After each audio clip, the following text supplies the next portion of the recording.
vervelend met zo'n leesbril. Hè? Wanneer moet je nou opzetten en wanneer af?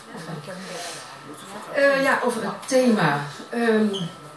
Ik ga een gedicht voordragen waar ik erg mee geworsteld heb, omdat ik zo graag met iets optimistisch wilde eindigen. Of dat gelukt is, dat moet nog blijken. Kairos. De aarde brandt groen tot grijs, maalstromen walsen, heden verdampt toekomst, wit wordt water, ontdooid, ontzield leven. De schonkige schouder van het mammoetkalf komt boven, een ijzig graf tot rottend moeras, hitte breekt wat was weer open. Miljarden gegoten in de blinde bek van hebzucht. Disbalans brengt wanhoop en verschroeide aarde. Maakt ons tot fossiele brandstofjunkies met microplastic zwevend in ons bloed, waden wij door een giftige erfenis.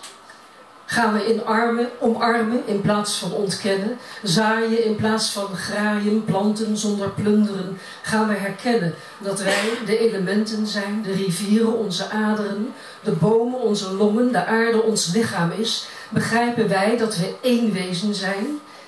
Ik klamp mij uit alle macht vast aan het enige wat ik niet op wil geven. Hoop.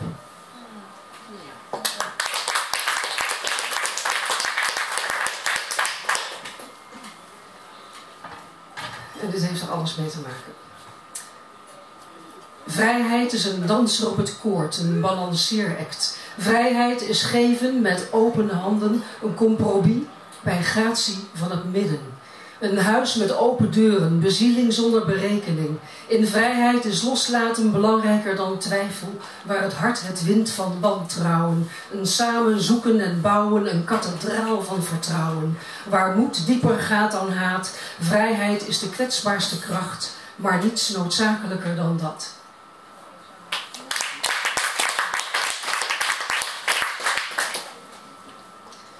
En deze is op verzoek, dat vond ik wel een grote eer eigenlijk, of ik hier toch van jullie wilde voordragen. En komt het nou even heel goed uit dat er veel vrouwen hier zijn? Komt-ie. Femina. Wij wachten, wij weten, de pijn, het chagrijn, de splijtende koppijn, de krampen tot kotsens toe, onverwacht of eindelijk, maar het komt. De rode zee, Eva's vloek, code rood, mijn dagen, mijn dingen, rood licht, de rode vloed, lid van het Rode Kruis, onrein, vloeien, het roosje gaat bloeien, bloedgrot. O bij Marie, de rode loop, Bloody Monday, Japanse vlag, de rode draak, een bloedlip, Dracula's bruid, Shark Week, serving the red tide. 132 maanden, 11 jaar van een vrouwenleven, onze natuur, wij bloeden. Tot het stopt. Met horten en stoten, de fuckable age en de baren voorbij. Slapeloos en zwetend de nacht door, veranderend in een snerpend serpent, ontroostbaar op een dood vogeltje. Met droge doos, haar op de bovenlip, leeggedronken borsten en broze botten, tellen wij vrouwen onze zegeningen. Wij wachten niet meer, wij weten.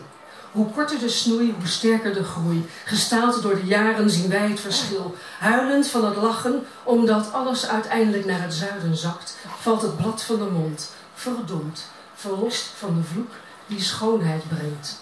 Met haar op de borst vieren wij het stijgend testosteron, van maagd en moeder naar onbeschroomd loeder. Dit bloed bruist, ontembaar, onverwoestbaar, uitmondend in de uiteindelijk alleen zichzelf.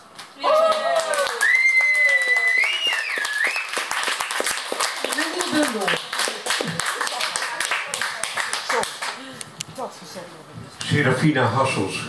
En na deze ode aan de vrouw toch even weer een man.